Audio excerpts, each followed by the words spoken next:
আমাদেরকে কোর্টে হাজির করেছেন ডান্ডা বিড়ি লাগায়া, আমাদেরকে ফাঁসির সেলের মধ্যে রাখা হয়েছে, আমাদের পরিবার বর্গের সাথে সাক্ষাৎ করতে দেওয়া হয় নাই, আমাদের উপর নির্যাতনের স্টিম রুলার চালিয়েছে।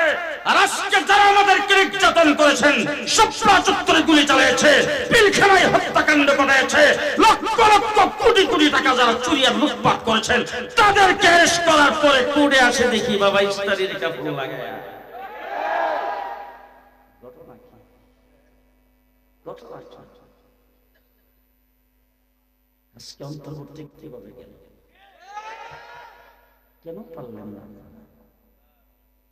পরিষ্কার ভাষায় বলতে চাই, জুলাই আগস্টের বিপ্লবের পরে যে সরকার প্রতিষ্ঠিত হয়েছে, এই সরকার হবে বিপ্লবী সরকার। সুতরাং তাদের কার্যক্রমে পড়তে হবে বিপ্লব। আমার বন্ধুগণ, দেশ স্মার্ট বাংলাদেশ, ভীষণ 41। আমার আল্লাহ ডাক দেখার রাখ ভীষণ 24, ভীষণ 24। বিএনপি থাম, হেফাজতে ইসলাম থাম, জামাত থাম, তারা চুপ থাক। আমি আল্লাহ পাক আবাবিল নামাইতাছি ছাত্র জনতা। রাস্তায় ছাত্র জনতা আন্দোলনের সংগ্রাম করেছেন। মসজিদ থেকে আল্লাহু আকবারের আযান যখন হয়েছে, আযানের সাথে সাথে একজনকে ইমাম বানিয়ে রাজপথে নামাজে দাঁড়িয়ে গেছেন। তাদের মুখে স্লোগান ছিল নারায়ে তাকবীর। ঠিক কিনা বলেন? গেলাম আবু সাঈদের কবর জিয়ারত করার জন্য রংপুর। একটা ছেলে এসে আমার সামনে দাঁড়িয়ে তার মোবাইলটা আমার সামনে ধরে করছে। আমি মোবাইলটা দেখতেছি, বল হুজুর দেখেন তো চিনেন কিনা। আমি বললাম এটা তো আবু সাঈদকে দেখা যাচ্ছে। বল হুজুর তার পাশে দাঁড়ানো যে তাকে চিনেন কিনা। বলে না, তাকে তো চিনি না। বল হুজুর আমাকে একটু দেখেন। তার দিকে তাকে এদিকে, ও এটা তো তোমারই দেখা যায়। তখন সে হুল করে কান্না শুরু করে দিয়েছে। আমি বললাম তুমি কি আবু সাঈদ যখন গুলি খেয়েছে আন্দোলনের মাঠে তুমি একসাথে ছিলা? বলে জি হুজুর একসাথে ছিলাম। তখন আমি তার হাতে কষা ধরে জিজ্ঞেস করলাম, বলো তো দেখি আবু সাঈদ কিভাবে নিহত হয়েছে, তার অবস্থাটা কি ছিল, তার একটু স্মৃতিচারণ করো। তখন সে কাঁদতেছে আর বলতেছে, হুজুর আবু সাঈদ যখন বুক পান করে দাঁড়িয়েছেন, তারপরে যখন তাকে গুলি করা হলো, গুলি খাইয়ে যখন সে মানে মাটির যখন লুটে পড়ছে, তখন সে যখন কাতরাইতেছিল, কাতরানো অবস্থায় তার জবান থেকে জোরে জোরে আওয়াজ করে বের হইতেছিল, আল্লাহু আকবার, আল্লাহু আকবার, আল্লাহু আকবার। আল্লাহু আকবারের ধ্বনি দিয়ে যারা এই দেশ মুক্ত করেছেন। যখন বেরি প্রধানমন্ত্রী যখন গণভবন থেকে বেরিয়ে চলে গেছেন, তখন গণভবনের ভিতরে যারা ঢুকেছিলেন, আপনারা এখন ইউটিউবে আসে দেখবেন গণভবনের মাঠে সেজদায় পড়ে আছেন, নামাজে দাঁড়িয়ে আছেন। সেই ছাত্র জনতার আন্দোলনে জুলাই আগস্টের যে বিপ্লব হয়েছে, এই বিপ্লবের পরে আজকে বাংলাদেশে মাওলানা আব্দুল ওয়াহাব সাহেবকে সাক্ষী রেখে তার সাথে নিয়ে ঘোষণা করতে চাই, আগামী দিনে এই বাংলাদেশ হবে ইসলামের বাংলাদেশ, ইসলামের বাংলাদেশ, ইসলামের বাংলাদেশ। কে কে রাজি আছেন হাত তুলে দেখান।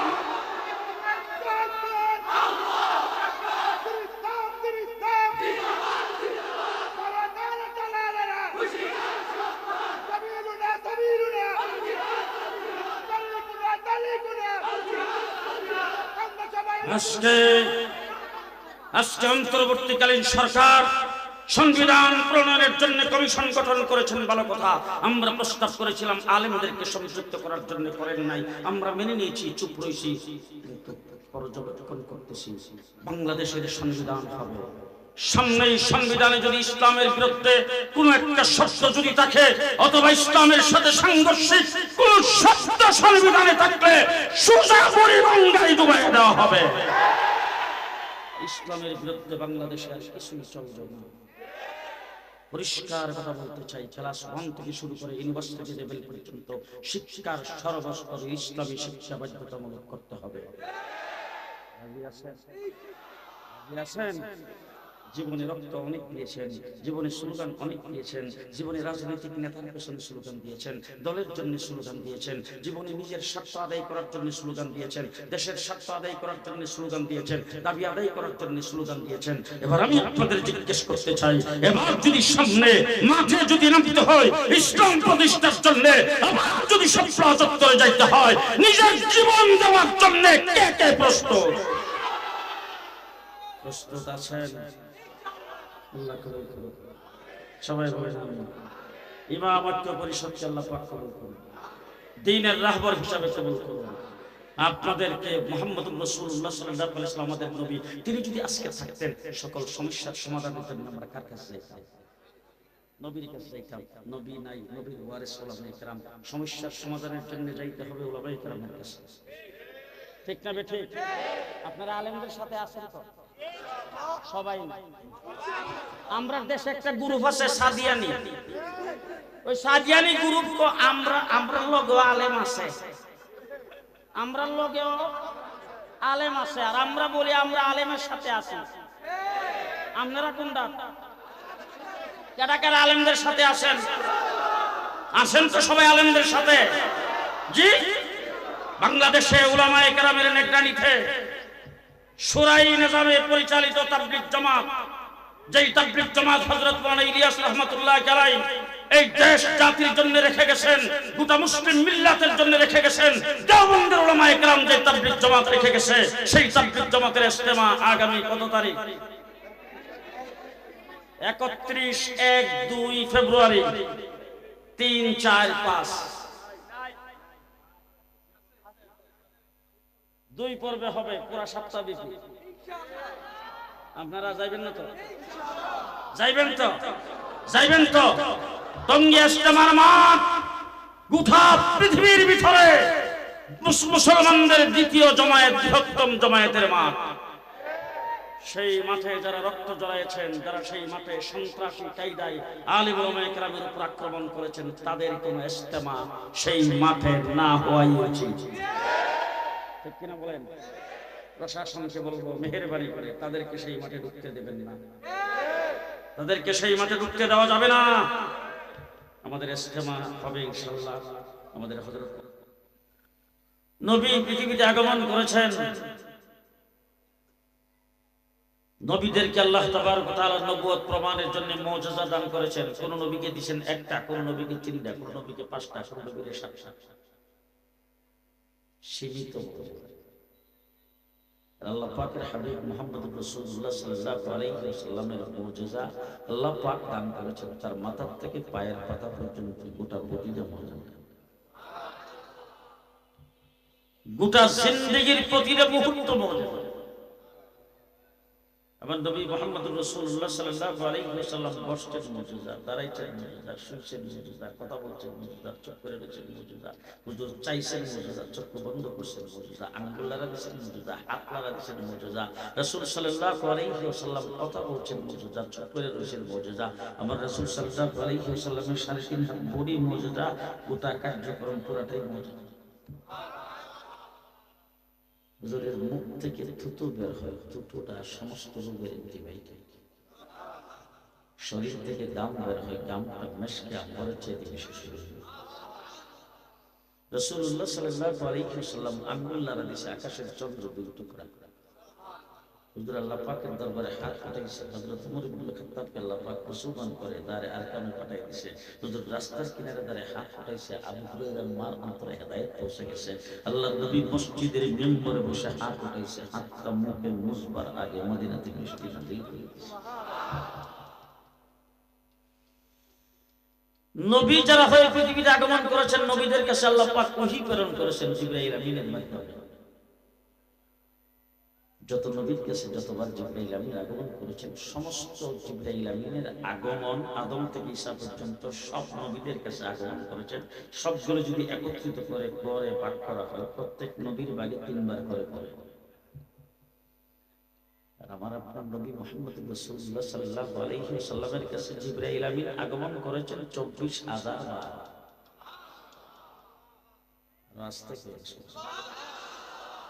সেই নবীর উম্মত খুশি না বেজার? খুশি না বেজার? মুহাম্মদুর রাসূলুল্লাহ সাল্লাল্লাহু আলাইহি ওয়াসাল্লামের উম্মত হযরত নূহ আলাইহিস সালাতু ওয়াস সালাম পৃথিবীতে আগমন করেছেন 950 বছর নবী।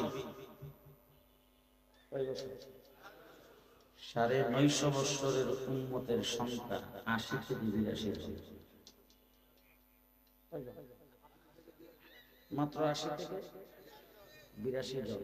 আর আমার নবী মুহাম্মদুর রাসূলুল্লাহ সাল্লাল্লাহু আলাইহি ওয়াসাল্লাম নবুয়ত পাইছেন মাত্র 23 বছরের নবুয়তের জিন্দেগি। 13 বছর পর্যন্ত নির্যাতিত হয়েছেন। মক্কা নগরীতে রাসূলের পায়ের নিচে কাটা বিছানো হয়েছে। তাইফের জমিনে গেছে বৃষ্টির মতো পাথরের আঘাত দেওয়া হয়েছে। আল্লাহর নবী মক্কায় রাস্তা দিয়ে হাঁটতেছেন, ময়লাগুলি মাথার মধ্যে ঢেলে দেওয়া হতো, রাসূলকে দূর থেকে পাথর মারা হতো, তিরস্কার করা হতো। হুজুর আকরাম সাল্লাল্লাহু আলাইহি ওয়াসাল্লামকে দারে আরকামের ভিতরে গৃহবন্দী করে রাখা হয়েছে। আমার রাসূল সাল্লাল্লাহু আলাইহি ওয়াসাল্লাম হেরামের সাজদায় গেছে, উটের নারী বুড়ি এনে রাসূলের পিঠের মধ্যে রেখে দেওয়া হয়েছে। হযরত আবু বকর সিদ্দিককে পিটাইতে পিটাইতে নাকের হাড়টি ভেঙে দিয়েছেন, 3 দিন পর্যন্ত বেহুশ হয়েছিলেন। হযরত বেলাল রাদিয়াল্লাহু তাআলা আনহুকে উত্তপ্ত বালির মধ্যে শেষরানো হয়েছে, গলায় রশি লাগায়া, বুকের মধ্যে পাথর চাপা দিয়ে রাখা হয়েছে। সাহাবে আবি তালেবের ভিতরে রাসূল সাল্লাল্লাহু আলাইহি ওয়াসাল্লামকে বন্দী করে রাখা হয়েছে, গাছের পাতা খেয়ে জীবন যাপন করেছেন। 13টা বছর পর্যন্ত নির্যাতন ভোগ করার পরে হিজরত করে রাসূল গেছেন মদিনায়। 1 বছর না যাইতে যাইতে আবু জেহেল মদিনায় আক্রমণ করার জন্য গেছে। হুজুর আকরাম সাল্লাল্লাহু আলাইহি ওয়াসাল্লাম আবু জেহেল যাইয়া মদিনাবাসীকে ডাক দিছে, খেলা হবে। আল্লাহ রাসূল সাল্লাল্লাহু আলাইহি ওয়াসাল্লাম আল্লাহর হুকুম ছাড়া কোনো কাজ করেন না। রাসূল আল্লাহকে জিজ্ঞেস করেছেন, আল্লাহ আবু জাহেল তো বলতেছে খেলা হবে, আমার কি করণীয়? আল্লাহ বলেন, তুমিও খেলার জন্য প্রস্তুত হয়ে যাও।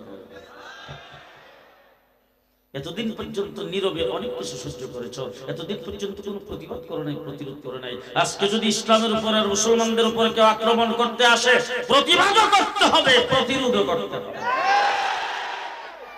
মুহাম্মদুর রাসূলুল্লাহ সাল্লাল্লাহু আলাইহি ওয়াসাল্লাম বদরের যুদ্ধে অংশগ্রহণ করেছেন। উম্মতের সংখ্যা 313। যেখানে কেমনে বাড়ে। এর পরের বছরই উহুদের যুদ্ধ, উম্মতের সংখ্যা 750। ষষ্ঠ হিজরিতে রাসূল সাল্লাল্লাহু আলাইহি ওয়াসাল্লাম গেছেন উমরা করার জন্য। হুদাইবিয়া নামক জায়গায় বাধা দেওয়া হয়েছে, সেখান থেকে রাসূল চুক্তিবদ্ধ হয়ে তারপরে ফেরত এসেছেন। সেখানে উম্মতের সংখ্যা 14, 17। অষ্টম হিজরিতে রাসূল মক্কা নগরীতে বিজয়ের বেশে প্রবেশ করেছেন, ফতে মক্কা হয়েছে। উম্মতের সংখ্যা 10,000। দশম হিজরিতে রাসূল যায় আরাফার ময়দানে দাঁড়িয়েছেন, উম্মতের সংখ্যা 1,24,000।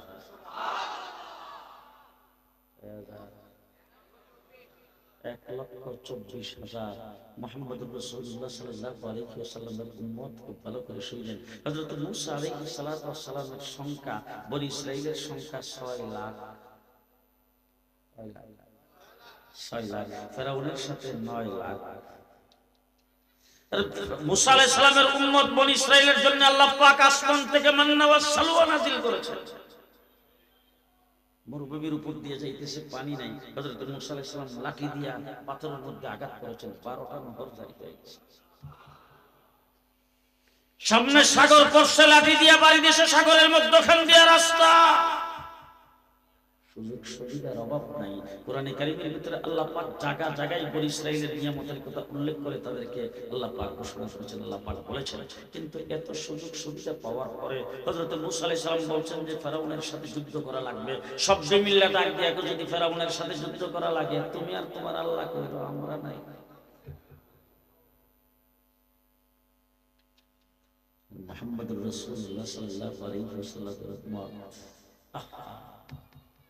হিজরত করে যারা মদিনায় গিয়েছেন, মক্কা থেকে বউ বাচ্চা মক্কায় ফেলে দিয়ে গেছেন, সহায় সম্পত্তি মক্কায় ফেলে দিয়ে গেছে, দোকানপাট মক্কায়, ব্যবসা বাণিজ্য মক্কায়, অর্থ সম্পদ দিয়ে যেতে পারে নাই। সেখানে যাওয়ার পরে মাথা গুজাইবার জায়গা নাই, পায়ের নিচে মাটি নাই, পরনে কাপড় নাই, খাবারের জন্য কোনো ব্যবস্থা নাই। সেই জায়গার ভিতরে যাইয়া রাসূল সাল্লাল্লাহু আলাইহি ওয়াসাল্লাম মদিনার সাহাবায়ে কেরামের সাথে, মক্কা থেকে যারা হিজরত করে আসছেন তাদের সঙ্গে বাই বাই বাই বাই করে একজন আরেকজনের সঙ্গে বাই পাঠায়া তারপরে তাদেরকে বসবাস করার জন্য সেখানে কোনো রকম সুযোগ করে দিয়েছেন। কোন রকম তারা সেখানে বসবাস করতেছে।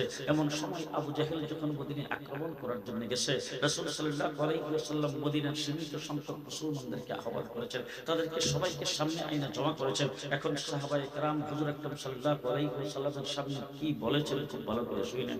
পেটে ভাত নাই, পরনে কাপড় নাই, মাথা গুজাইবার জায়গা নাই। তাদের পক্ষে সারা পৃথিবীর কোন জায়গা থেকে একজন মানব বন্ধন করার কেউ নাই, বিবৃতি দেওয়ার কেউ নাই, তাদের পক্ষে বক্তৃতা দেওয়ার কেউ নাই, তাদের পক্ষে সমস্ত সমর্থন করার কেউ নাই, তারা বিরোধী গোটা জাতি, গোটা দেশ, গোটা সবকিছু বিরোধী, সবচেয়ে বিরুদ্ধের আওয়াজ। এমন সময় মুহাম্মদুর রাসূলুল্লাহ সাল্লাল্লাহু আলাইহি ওয়াসাল্লামের সাহাবী, জীর্ণ শীর্ণ সাহাবায়ে কেরাম হুজুর আকরাম সাল্লাল্লাহু আলাইহি ওয়াসাল্লামের সামনে দাঁড়িয়ে বলছেন, ও আল্লাহর হাবিব, মুসা আলাইহিস সালামের উম্মত মুসা আলাইহিস সালামকে বলছে, যদি যুদ্ধ করা লাগে তুমি আর তোমার আল্লাহ কইরো, আমরা নাই। আমরা পরিষ্কার ভাষায় বলছি, আমাদের শক্তি কি আছে না আছে সেটা আমাদের দেখার বিষয় নয়, আমাদের সামর্থ্য কি আছে সেটা দেখার বিষয় নয়, আমাদের পেটে ভাত আছে কিনা সেটা দেখার বিষয় নয়, আমাদের পরনে কাপড় আছে কিনা সেটা দেখার বিষয় নয়, আমাদের হাতে অস্ত্র আছে কিনা সেটা দেখার বিষয় নয়। আমরা আপনাকে পরিষ্কার বলে দিলাম, যতক্ষণ আমাদের দেহের ভিতরে প্রাণ থাকবে, আপনার ডাইনে বামে সামনে পেছনে আমরা লড়াই করতেই থাকবো, করতেই থাকবো।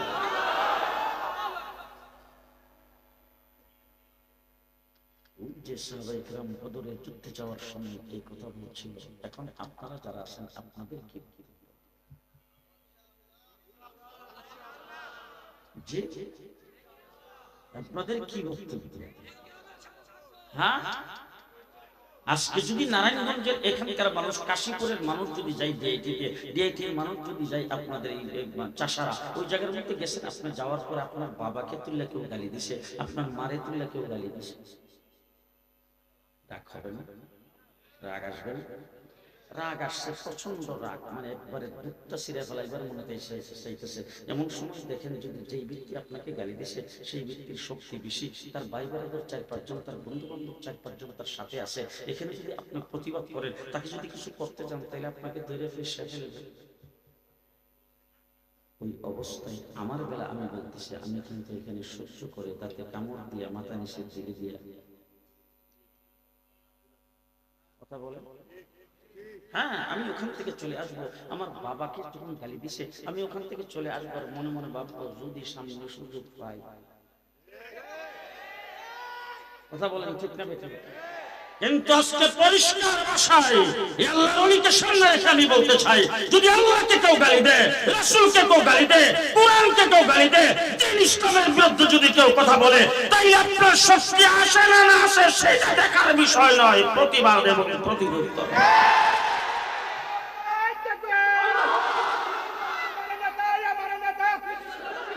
মুহাম্মদুর রাসূলুল্লাহ সাল্লাল্লাহু আলাইহি ওয়াসাল্লামের উম্মত, শেষ কথা আমি আপনাদের সামনে যেটা বলতে চাই, আমাদের দেশটা মুসলমানের দেশ। বলেন, দেশটা মুসলমানের দেশ। আপনি পদে পদে যেই দিকে যাবেন সেই দিকেই তাকিয়ে দেখবেন দেশটা মুসলমানের দেশ। আমার দেশে যখন ইসলামিক ব্যাংক খোলা হয়েছে, ইসলামিক ব্যাংক খোলার পরে যখন মানুষগুলি সেখানে লেনদেন বেশি পরিমাণে করতে শুরু করেছেন, তখন যতগুলি বাণিজ্যিক ব্যাংক আছে সবগুলি তখন ইসলামিক শাখা খুলতে বাধ্য হয়েছে। কথা বলেন ঠিক না ঠিক? আমার বাংলাদেশের প্রথম আলো বলেন, জনকণ্ঠ বলেন, যত পেপার পত্রিকা আছে সবগুলো ইসলামের বিরুদ্ধে যত কিছু করুক না কেন, কিন্তু একটা করে ইসলামের পাতা খুলতে বাধ্য হয়েছে। টেলিভিশন সেন্টারগুলি প্রত্যেকটা সেন্টারে একটা করে ইসলামিক প্রোগ্রাম। এর দ্বারা বোঝা যায় দেশটা হিন্দুদের। আপনি যদি বাংলাদেশ থেকে, আপনি যদি ঢাকা থেকে, নারায়ণগঞ্জ থেকে যদি চট্টগ্রাম যান, রাস্তার কিনারে যতগুলি পেট্রোল পাম্প আর সিএনজি পাম্প সবগুলিতে নামাজের জায়গা আছে, মন্দির একটা তো নাই। আপনারা কি মনে হয় দেশটা? জি, আপনাদের নারায়ণগঞ্জের যে সমস্ত শাখা office, DC office, SP office, union office, এই সমস্ত অফিসে নামাজের জায়গা নাই তো? মন্দির আছে তো? জি, আপনি যান মতিঝিলে যাইয়া প্রত্যেকটা হেড অফিসের মধ্যে যাইয়া ঢুকবেন, দেখবেন যে প্রত্যেক তালা তালাই নামাজের জায়গা। শুধু নামাজের জায়গায় না, আমি একজনকে জিজ্ঞেস করলাম, বাবা তুমি কি করো? বলে, হুজুর আমি 2 ওয়াক্ত নামাজ পড়াই এই অফিসে মতিঝিলে। আচ্ছা, মাত্র 2 ওয়াক্ত নামাজ পড়াও ওখানে? তখন সে বলল, হুজুর 2 ওয়াক্ত নামাজ যে পড়ে আমি প্রথম জামাত পড়াই, পরে আরো 4 জামাত হয়। ওই সমস্ত অফিসে মন্দির আছে। এর দ্বারা বোঝা গেল দেশটা হিন্দুরা। আসতেছে সামনে বাংলাদেশের ইলেকশন, আজকে 54 বছর পর্যন্ত আমার বাংলাদেশের ইলেকশন দেখে আসছি। আমি একদিন লন্ডন থেকে আসতেছি, যখন ইমিগ্রেশন করলাম, হঠাৎ করে পেছন থেকে আমাকে ডাক দিল একজন, মৌলানা সাহেব। পেছন দিকে ফিরে দেখি আমার বাংলাদেশের একজন সাবেক মন্ত্রী বাবু সুরঞ্জিত সেনগুপ্ত। আমি তাকে জিজ্ঞেস করলাম, দাদা কোথা থেকে আসছেন? বলে, আমি তো আমেরিকার থেকে আসছি, আপনি কি লন্ডন ছিলেন? আমি বললাম যে হ্যাঁ। ফ্লাইট? বলে এমিরাত। এগুলো আবার এমিরাত চলে। দুইজন একসাথে বসে কফি খাইলাম, কফি খেয়ে তারপরে যখন বিমানে উঠতেছি তিনি আমাকে বলতেছেন যে আপনার সঙ্গে আমার একটা লম্বা সফর হবে একসাথে, এরকম কোনো সময় তো আপনার সাথে আমার কাটাইবার সময় হয় নাই। আপনাদের দৃষ্টিতে আমরা তো ওই দলের সদস্য, ফি নারি জাহান্নামা খালিদিনা ফিহা, ফি নারি জাহান্নামা খালিদিনা ফিহা। এটা কি কোরআনের আয়াত? কার মুখ থেকে বেরিয়ে? আমাদের বাংলাদেশের সাবেক প্রেসিডেন্ট ছিল অ্যাডভোকেট আব্দুল হামিদ সাহেব, ওনার এলাকায় গেলাম একবার বয়ান করতে, মাহফিল করতে।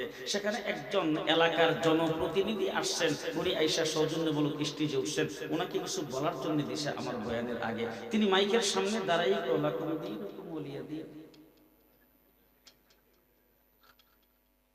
এক হিন্দু হোমিও ডাক্তার আমার চিকিৎসা করতেন, উনি আমাকে ওষুধ দিয়েছেন, ওষুধে আমি বেশি ফল পাইনি। তো উনি একদিন আমাকে দেখার জন্য আসছে আমার ঘরে, আসা তারপরে বসছেন, বসার পরে বলতেছে, হুজুর আমি যে আপনাকে ওষুধ দিয়েছিলাম এটা খাওয়ার পরে কি আল্লাহ রহমত করছে?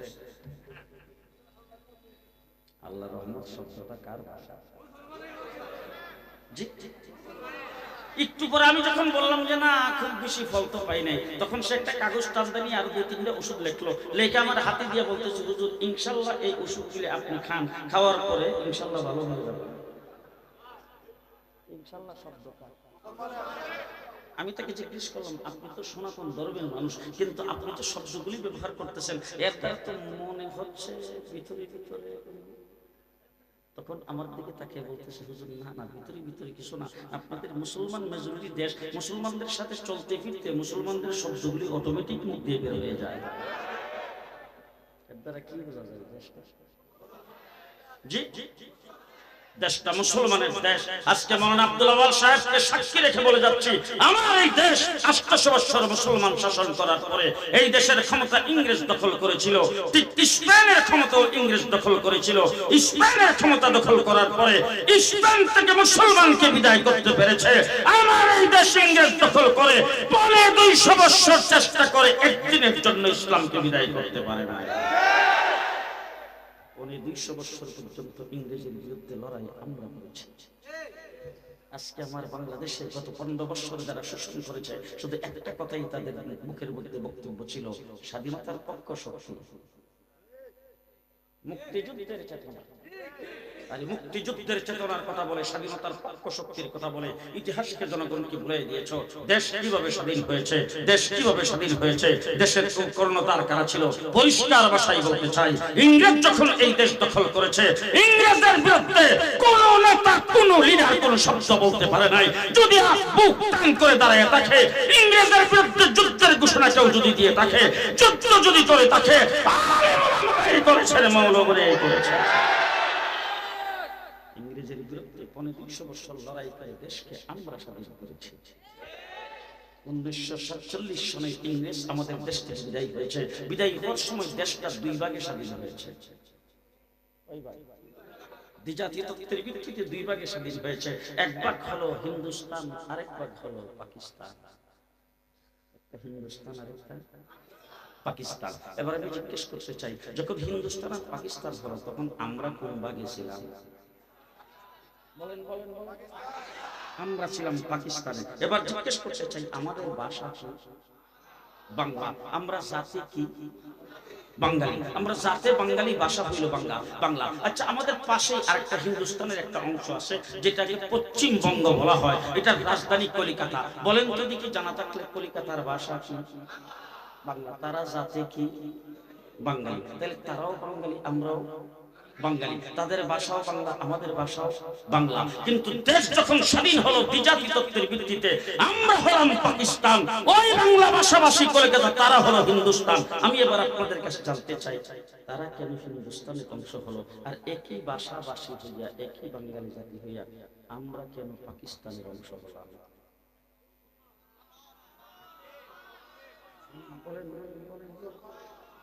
এই প্রশ্নের উত্তর আজকে আমার বাংলা ভাষাভাষী বাংলাদেশের মুসলমান সকলের জানা দরকার। আমরা 1947 সনে আমরা হিন্দুস্তানের অংশ হই নাই, আমরা পাকিস্তানের অংশ হয়েছিলাম, মুসলিম মেজরিটি আর মুসলিম অধ্যুষিত অঞ্চল হিসাবে। আমরা মুসলমান হিসাবে স্বাধীন, ঠিক না বেঠিক? ঠিক না বেঠিক?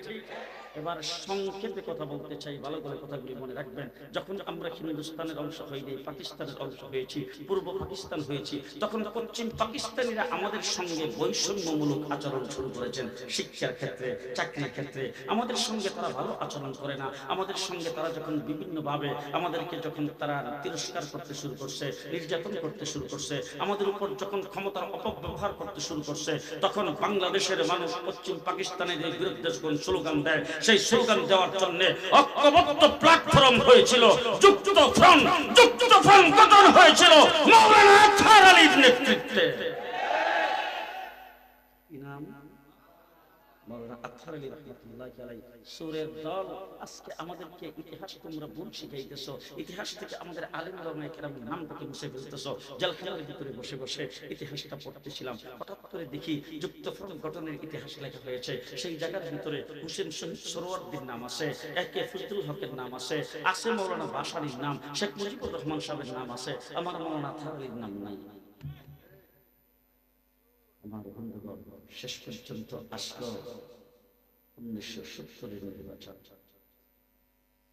1970-এর নির্বাচনে শেখ মুজিবুর রহমান সাহেব আওয়ামী লীগের পক্ষ থেকে পরিষ্কার ভাষায় ঘোষণা করেছেন, নির্বাচনী ইশতেহারে আমরা যদি সরকার গঠন করি, আমরা যদি ক্ষমতায় যাই, ইসলামের বিরুদ্ধে কিছুই করা হবে না। যখন লোকজন দেখলো আমরা মুসলমান হিসাবে আমরা পাকিস্তান স্বাধীন হয়েছি, ইসলামের বিরুদ্ধে কিছু করবে না যখন বলছে, তখন শিল মারো ভাই, শিল মারো। সবাই মিলে শিল মারলেন, নিরঙ্কুশ সংখ্যাগরিষ্ঠতা পাইলেন শেখ মুজিবুর রহমান এবং তার দল। কিন্তু পশ্চিম পাকিস্তানিরা তার কাছে ক্ষমতা হস্তান্তর করলেন। যখন তার কাছে ক্ষমতা হস্তান্তর করে নাই, তখন বাংলাদেশের মানুষ ফুলে ফুসে উঠছেন। 7.5 কোটি বাঙালি ঐক্যবদ্ধ হয়ে পশ্চিম পাকিস্তানের বিরুদ্ধে আন্দোলন করে 9 মাসে দেশ স্বাধীন করেছে। 9 মাস। এবার আমি আপনাদের একটা প্রশ্ন করতে চাই, কাশ্মীরের নাম জীবনও শুনেননি? আচ্ছা, কাশ্মীর কি স্বাধীনতা যুদ্ধ করতেছে না? স্বাধীন হওয়ার জন্য যুদ্ধ করতেছে কয় বছর? 70 বছর। কয় বছর? ওইসিনি স্বাধীন। আমার বাংলাদেশের সিলেটের পূর্ব পাশে আসাম 40 বছর যাবৎ স্বাধীনতা যুদ্ধ করে। তাদের স্বাধীনতা যুদ্ধের জন্য তার অস্ত্র ব্যবহার করার জন্য আমার বাংলাদেশের উপর দিয়ে 10 লাখ অস্ত্র নিতে চাইছে। যার তাই আমার দেশের মন্ত্রী মিনিস্টাররা পর্যন্ত জেল খাটছেন, সেই অস্ত্র নিতে চাইছিল দেশের স্বাধীনতার জন্য। 40 বছর স্বাধীনতা আন্দোলন করতেছে, ওই সেই স্বাধীন কথা আসতে করে হয়েছে স্বাধীন। ত্রিপুরা স্বাধীনতা আন্দোলন করতেছে 30-35 বছর যাবৎ, হয়েছিল স্বাধীন। আজকে পরিষ্কার যারা মুক্তিযুদ্ধের পক্ষ শক্তি আর মুক্তিযুদ্ধের চেতনার কথা বলে 15 বছর শোষণ করেছ, যারা মুক্তিযুদ্ধের চেতনার কথা পরিণত করতে চেয়েছ, তাদের চোখে আঙ্গুল দিয়ে বলতে চাই, যদি আমরা মুসলমান না হতাম, মুসলিম অধ্যুষিত হিসাবে 47-এ পাকিস্তান না হতাম, 70 বছর লড়াই করে স্বাধীনতা অর্জন করতে পারতাম না। এবার 9 মাস যুদ্ধ করে স্বাধীনতা অর্জন করেছি, কিসের বিনিময়ে? যারা এখন কথা না কইবে এরা ওই দলিল। আমরা 9 মাসে, মাত্র 9 মাসে যুদ্ধ করে স্বাধীনতা অর্জন করতে পারলাম, কিসের বিনিময়ে? মুসলমান হিসাবে পাকিস্তানের অংশ হওয়ার কারণে। ঠিক না ঠিক? এবার একটা সত্য কথা বলতে চাই, স্বাধীনতা যুদ্ধের ঘোষণা যখন শেখ মুজিবুর রহমান সাহেব দেন, যখন 7 মার্চের ভাষণ দেন, সেই ভাষণের লাস্টের দিক দিয়ে তিনি বলছেন, এবারের সংগ্রাম স্বাধীনতার সংগ্রাম। এই সংগ্রামের কথা যেদিন তিনি বলছেন 7 মার্চের ভাষণে, এবার 7 মার্চের ভাষণটা আপনারা ভালো করে পড়িয়া একটা অক্ষর করে এখান থেকে আলাদা করিয়া তারপরে সিরা ফাইরা একটু দেখেন তো দেখি কোথাও কোনো একটা শব্দ তিনি বলছেন কিনা। যদি দেশ স্বাধীন করতে পারি, ক্ষমতায় যদি যাইতে পারি, তাইলে এই দেশটা হবে ধর্ম নিরপেক্ষ।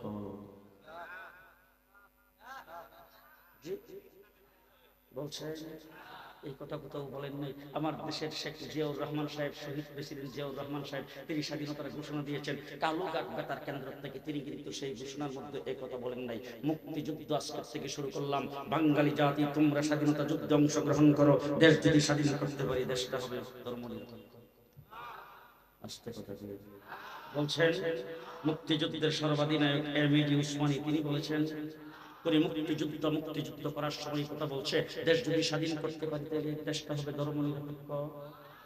বরঞ্চ হযরত হাফিজ হুজুর রাহমাতুল্লাহি আলাইহির সাথে ছিলাম, মানে মেজর জলিল সাহেব নবম সেক্টর কমান্ডার ছিল, তিনি আসছেন হযরত হাফিজ হুজুরের সাথে একসাথে এক সফরে ছিলাম। ওনাকে জিজ্ঞেস করেছিলাম গাড়িতে বসে, জলিল ভাই বলেন তো দেখি একটু মুক্তিযুদ্ধের স্মৃতিচারণ করেন তো, তখন তো ছোট ছিলাম, সব কিছু বুঝি নাই। তিনি তখন বলতেছিলেন, দেখেন আরে কি স্মৃতিচারণ করব, দেশটা যে আমরা স্বাধীন করেছি তখন আমরা একটা মাসলা উলামায়ে কেরামের কাছ থেকে জেনে নিয়েছিলাম, রোনাঙ্গনে যখন প্রচন্ড যুদ্ধ চলছিল, ওই যুদ্ধের সময়ে আমরা একদল যুদ্ধ করতাম, আরেক দল জামাতের সাথে নামাজ আদায় করতাম। আমরা স্বাধীন হয়েছি সেই দেশ মুসলমান, সেই ঠিক না ঠিক? দেশ স্বাধীনের পরে শেখ মুজিবুর রহমান সাহেব পাকিস্তান থেকে সারা পেয়ে তিনি গেছেন লন্ডন। লন্ডন থেকে আসার সময় তিনি আসছেন দিল্লি হইয়া, সেখান থেকে তিনি একটা পিটিশন নিয়ে এসেছেন, আইসাই 72 সংবিধান করেছেন ধর্মনিরপেক্ষ। পরিষ্কার ভাষায় বলতে চাই, স্বাধীনতা যুদ্ধ ধর্মনিরপেক্ষতাবাদ কায়েম করার জন্য হয়। আমরা 1947 সনে দেশ স্বাধীন হয়েছিল ইসলামের নামে, মুসলিম অধ্যুষিত হিসাবে। পরে 200 বছর লড়াই করেছে দেশে ইসলাম প্রতিষ্ঠার জন্য। আমরা মুসলিম অধ্যুষিত হিসাবে এই দেশে আমরা মুসলমান হিসাবে বসবাস করতে চাই। কথা বলেন ঠিক না ঠিক? দেশ স্বাধীন হয়েছে 54 বছর হয়েছে। 54 বছরের ভিতরে মৌলানা আব্দুল ওয়াহাব সাহেব 5 বছর স্বরাষ্ট্রমন্ত্রী ছিলেন না? মুফতি ফজলুল হক আমিনী সাহেব প্রেসিডেন্ট ছিলেন গত 5 বছর। জি 54 বছর পর্যন্ত যে দেশ তোমরাই চালাইছ। জি যখন আওয়ামী লীগ ক্ষমতায় গেছে তখন বিএনপি বলছে সুর, বিএনপি ক্ষমতার থেকে এসে আওয়ামী লীগকে বলছে ডাকাত। তোমরা দলকে চুরার টাকা দিয়ে বলেছ, আজকে 15 বছর পর্যন্ত তোমরা দেশটাকে লুটপাট করে তলাবিহীন জরিতে পরিণত করেছ। আমাদের কোন একজন ব্যক্তিকে বর্ডারের কাছে ধরা পড়ে তার ব্যাগের ভিতরে পাওয়া যায় কি পরিমাণ লুটপাট করেছো, তোমার ফিউন 400 কোটি টাকার মালিক, কি পরিমাণ লুটপাট করেছ। আরে প্রথম তো দেখেছি আজকে 54 বছরের ভিতরে নয়, এই 70 বছর বয়সে অনেক পতন দেখেছি। পৃথিবীর বিভিন্ন দেশে পতন হয়েছে, সরকারের পতন হয়েছে, পদত্যাগ করেছেন, অনেক পতন দেখলাম, প্রেসিডেন্ট পদত্যাগ করেছে, অ্যারেস্ট হয়েছে, দেশ থেকে পাচ্ছে, কতদিকে চলে গেছে। কিন্তু এমন পতন পৃথিবীর কোথাও হয় নাই। প্রধানমন্ত্রী পদত্যাগ করার সাথে সাথে হেলিকপ্টারে ওঠার সাথে সাথে এলাকার কোন একটা মেম্বারও নাই, চেয়ারম্যানও নাই, উপজেলা চেয়ারম্যানও নাই, 360টা এমপি একটাও নাই, একটা মন্ত্রীও নাই। শুধু তাই না, কোন মসজিদের ইমাম খতিব তাদেরকে সমর্থন করেছে, এটাও নাই। এমন প্রথম জীবনে দেখছেন কোনদিন? সেই প্রথমটা কিভাবে হইল বুঝেই আসে না। দেশটা হইল আমাদের দেশটা সর্বপ্রথম আইসলো শেখ মুজিবুর রহমান সাহেব। আয়েশা বলেন আমার সোনার বাংলা। কিছুদিন পরে আরেকজন এসে বললেন সবুজ বাংলা। এরশাদ সাহেব এসে বললেন দুটোটাই বা আমার হলো নতুন বাংলা। শেখ হাসিনা এসে বললেন মডার্ন বাংলাদেশ। কিছুদিন পরে বললেন আধুনিক বাংলাদেশ। তারপরে বলছেন ডিজিটাল বাংলাদেশ। পদ্মা সেতু উদ্বোধনের সময় বলছেন স্মার্ট বাংলাদেশ। ভিশন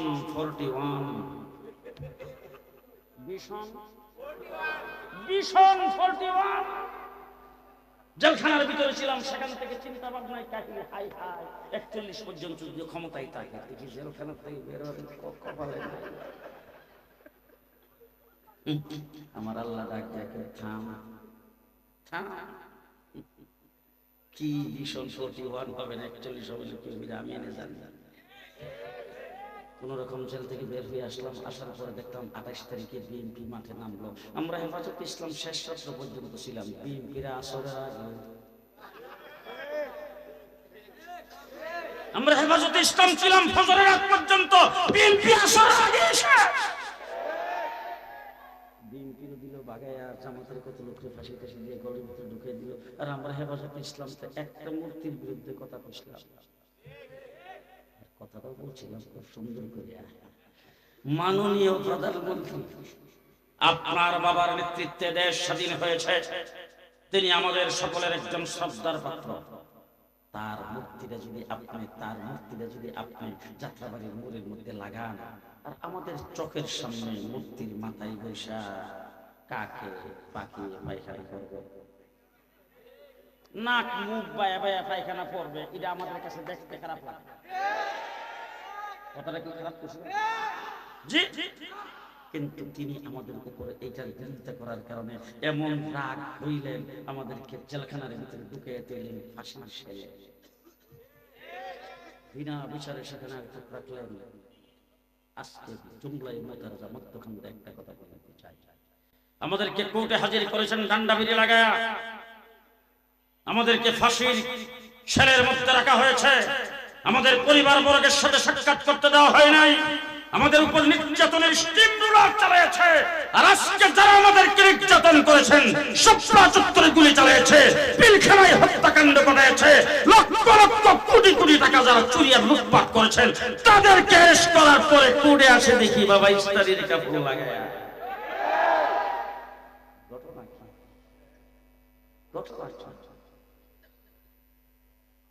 আজকে অন্তর্বর্তী কিভাবে গেল, কেন পারলেন না? পরিষ্কার ভাষায় বলতে চাই, জুলাই আগস্টের বিপ্লবের পরে যে সরকার প্রতিষ্ঠিত হয়েছে, এই সরকার হবে বিপ্লবী সরকার। সুতরাং তাদের কার্যক্রমে করতে হবে বিপ্লব। আমার বন্ধুগণ, দেশ স্মার্ট বাংলাদেশ, ভীষণ 41, আমার আল্লাহ ডাক দেখা রাখ ভীষণ 24, ভীষণ 24। বিএনপি থাম, হেফাজতে ইসলাম থাম, জামাত থাম, তোরা চুপ থাক। আমি আল্লাহ পাক আবাবিল নামাইতাছি ছাত্র জনতা, রাস্তায় ছাত্র জনতা আন্দোলনের সংগ্রাম করেছেন। মসজিদ থেকে আল্লাহু আকবারের আযান যখন হয়েছে, আযানের সাথে সাথে একজনকে ইমাম বানিয়ে রাজপথে নামাজে দাঁড়িয়ে গেছে। তাদের মুখে স্লোগান ছিল নারায়ে তাকবীর, ঠিক কিনা বলেন? গেলাম আবু সাইদের কবর জিয়ারত করার জন্য রংপুর, একটা ছেলে এসে আমার সামনে দাঁড়িয়ে আপনার মোবাইলটা আমার সামনে ধরে করছে। আমি মোবাইলটা দেখতেছি, বল হুজুর দেখেন তো চিনেন কিনা। আমি বললাম এটা তো আবু সাইদকে দেখা যাচ্ছে। বল হুজুর তার পাশে দাঁড়ানো যে তাকে চিনেন কিনা। বলে না, তাকে তো চিনি না। বল হুজুর আমাকে একটু দেখেন। তার দিকে তাকে এদিকে, ও এটা তো তোমারই দেখা যায়। তখন সে হুল করে কাঁদতে শুরু করে দিয়েছে। আমি বললাম তুমি কি আবু সাইদ যখন গুলি খেয়েছে আন্দোলনের মাঠে তুমি একসাথে ছিলা? বলে জি হুজুর একসাথে ছিলাম। তখন আমি তার হাতে কষা ধরে জিজ্ঞেস করলাম, বলো তো দেখি আবু সাইদ কিভাবে নিহত হয়েছে, তার অবস্থাটা কি ছিল, তার একটু স্মৃতিচারণ করো। তখন সে কাঁদতেছে আর বলতেছে, হুজুর আবু সাইদ যখন বুক পান করে দাঁড়িয়েছেন, তারপরে যখন তাকে গুলি করা হলো, গুলি খাইয়ে যখন সে মাটির যখন লুটে পড়ছে, তখন সে যখন কাতরাইতে ছিল, কাতরানো অবস্থায় তার জবান থেকে জোরে জোরে আওয়াজ করে বের হইতেছিল, আল্লাহু আকবার, আল্লাহু আকবার, আল্লাহু আকবার। আল্লাহু আকবারের ধ্বনি দিয়ে যারা এই দেশ মুক্ত করেছেন। যখন বেরি প্রধানমন্ত্রী যখন গণভবন থেকে বেরিয়ে চলে গেছেন, তখন গণভবনের ভিতরে যারা ঢুকেছিলেন, আপনারা এখন ইউটিউবে আসে দেখবেন গণভবনের মাঠে সেজদায় পড়ে আছেন, নামাজে দাঁড়িয়ে আছেন। সেই ছাত্র জনতার আন্দোলনে জুলাই আগস্টের যে বিপ্লব হয়েছে, এই বিপ্লবের পরে আজকে বাংলাদেশে মাওলানা আব্দুল ওয়াহাব সাহেবকে সাক্ষী রেখে তার সাথে নিয়ে ঘোষণা করতে চাই, আগামী দিনে এই বাংলাদেশ হবে ইসলামের বাংলাদেশ, ইসলামের বাংলাদেশ, ইসলামের বাংলাদেশ। কে কে রাজি আছেন হাত তুলে দেখান।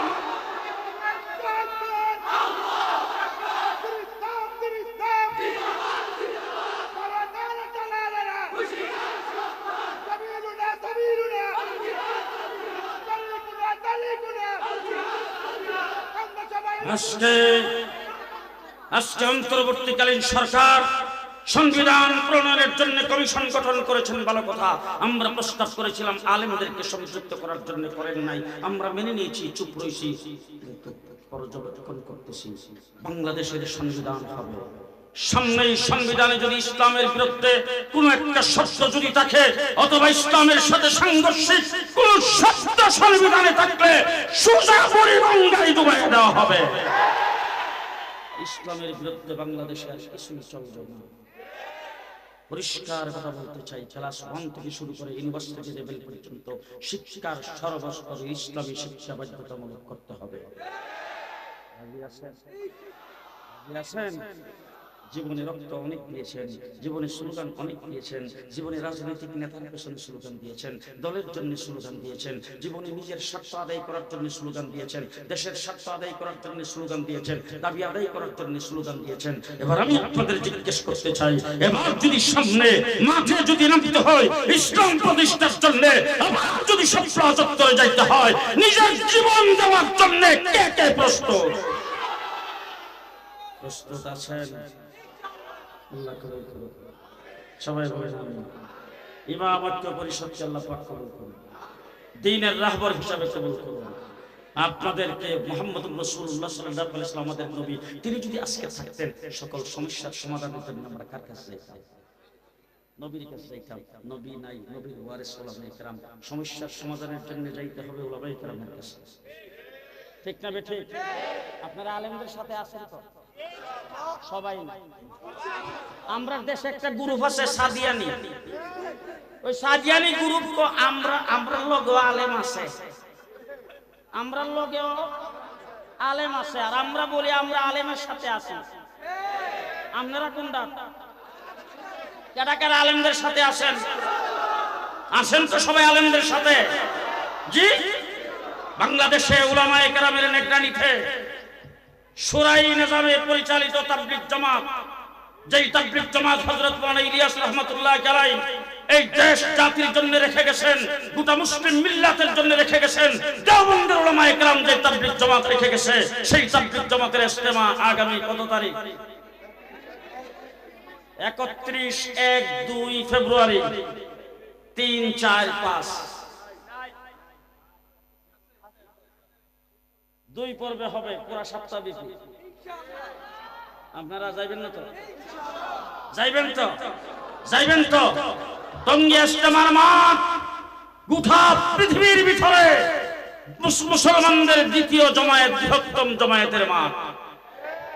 সেই মাঠে যারা রক্ত জড়াইছেন, যারা সেই মাঠে সন্ত্রাসী কায়দায় আলিম ওলামায়ে কেরামের উপর আক্রমণ করেছেন, তাদের কোনো ইজতেমা সেই মাঠে না হওয়াই উচিত। ঠিক কিনা বলেন? প্রশাসনকে বলবো মেহেরবানি করে তাদেরকে সেই মাঠে ঢুকতে দেবেন না, তাদেরকে সেই মাঠে ঢুকতে দেওয়া যাবে না। আমাদের ইজতেমা হবে ইনশাআল্লাহ। আমাদের হযরত মাওলানা আব্দুল আওয়াল সাহেব সেখানে প্রতি বছর যান, ওলামায়ে কেরামের কামরায় ওনার জন্য আলাদা কামরা থাকেন। আপনারা সবাই যাইবেন ইনশাআল্লাহ।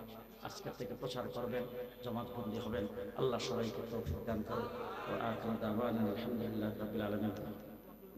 হুজুর দোয়া করবেন, মাওলানা আব্দুল আওয়াল সাহেব দোয়া করে দেবেন। আমরা দোয়া করি, যার কাছে থেকে যে উঠে টান্দা বসাইবেন, গুনাহ হইলে আমার সব হইলা।